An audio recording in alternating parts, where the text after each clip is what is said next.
take a look at staff pose. This can be a very challenging pose for people if you have very tight hamstrings or glutes or even in the back. So take a look at how this works for you. Come to sit on the floor and extend the legs in front. Notice how you're doing here right off the hop. If you're really slouching like this, bring your hands beside you, press into the mat, sit up nice and tall. Flex the feet so the toes are coming towards the knees. This is an energized and strengthening posture in and of itself. It's often used as a transition between postures. And if you're still slouching here, then you want to prop yourself up on something. So you can take a blanket, sit on the folded up blanket or towels, sit on the front edge of that, and see if that props you up enough to have a long spine. You can prop yourself up a little higher if you need to. Keep in mind what's going on also in the knees. The higher you go, especially if you tend to hyperextend your knees, the higher you go, the more likely you will hyperextend your knees.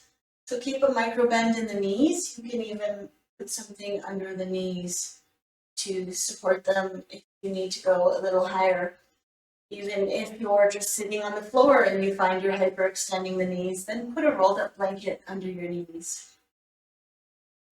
You can also do this posture in a chair.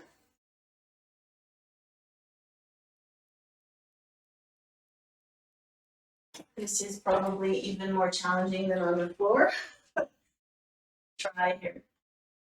Might like to sit back in your chair, but nice and tall.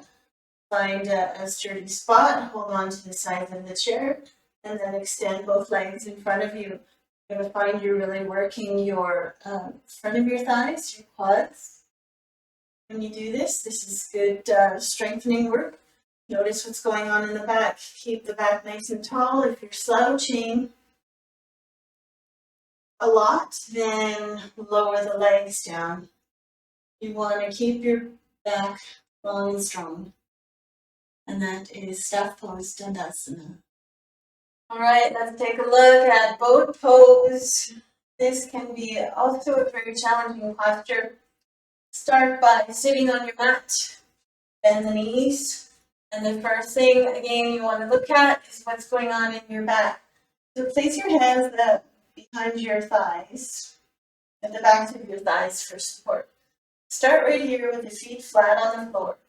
If you're really, really slouching, use those abdominal muscles, those core muscles to lengthen your spine and strengthen. And stay right here if this is where you need to be. Another option that could be a little more gentle if you can't get your back up nice and straight is to put the elbows on the floor, lift the heart, lengthen the spine here. You might want to start right here. In this position, you can also play with lifting just one leg at a time. Maybe you want to try both legs. Then we can come back up, built up enough strength to be here. Play around with lifting one leg and the other. Play around with both legs. Let go of the thighs and extend the hands out. Again, notice what's going on in the back. As soon as you start to slouch, go back to a different position where you can maintain that strength in your spine. So try this, and then you can work towards straightening the legs. I'm not quite there. All right, you have some options in boat pose. You can also do this on a chair.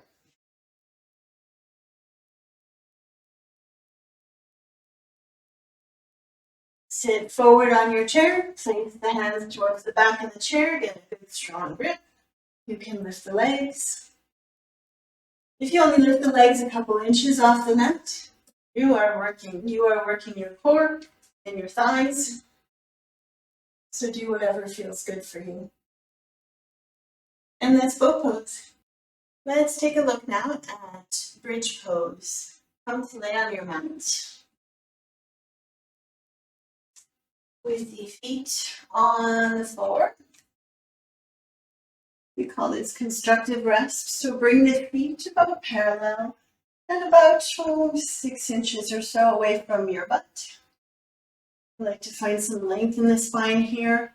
Roll the palms up to face the sky.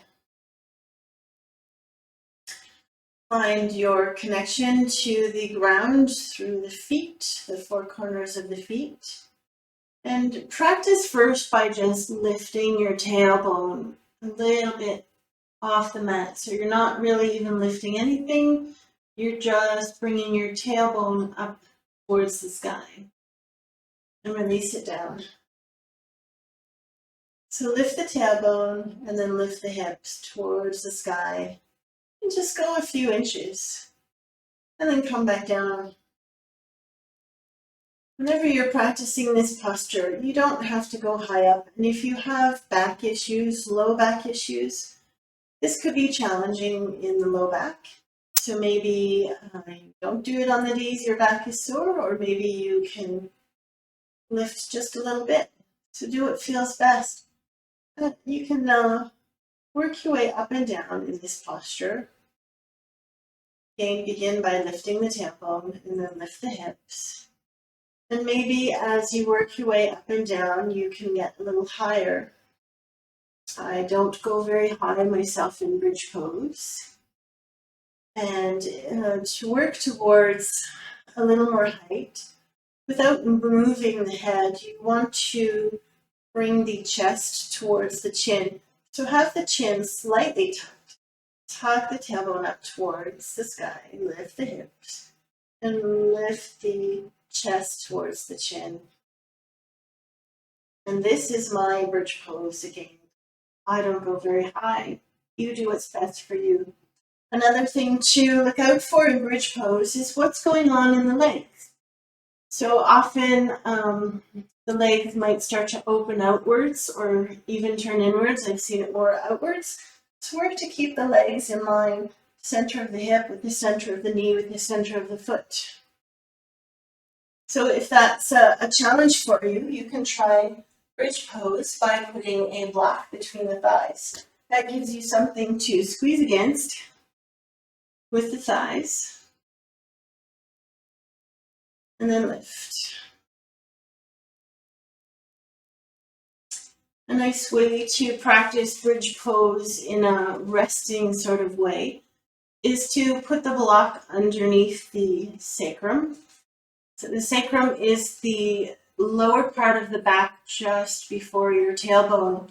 It's the triangular shaped section at the end of the spine.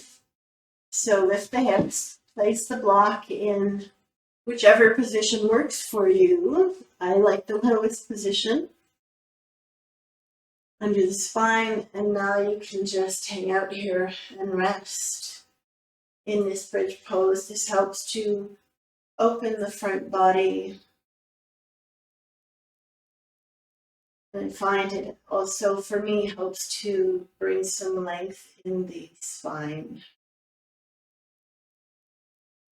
Come out of this, press into the feet, lift the hips, gently lower down from upper spine to tailbone. Another way you can practice bridge pose is by using a chair. So you can bring the chair onto your mat.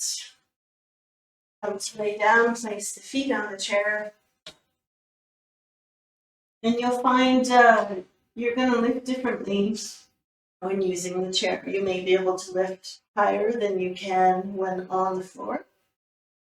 Again, watch what's going on in the knees. Are they popping open? Work to keep them together and gently lower down. You might notice a lot of work going on in the hamstrings and glutes here. This is good strengthening posture. And that's bridge pose.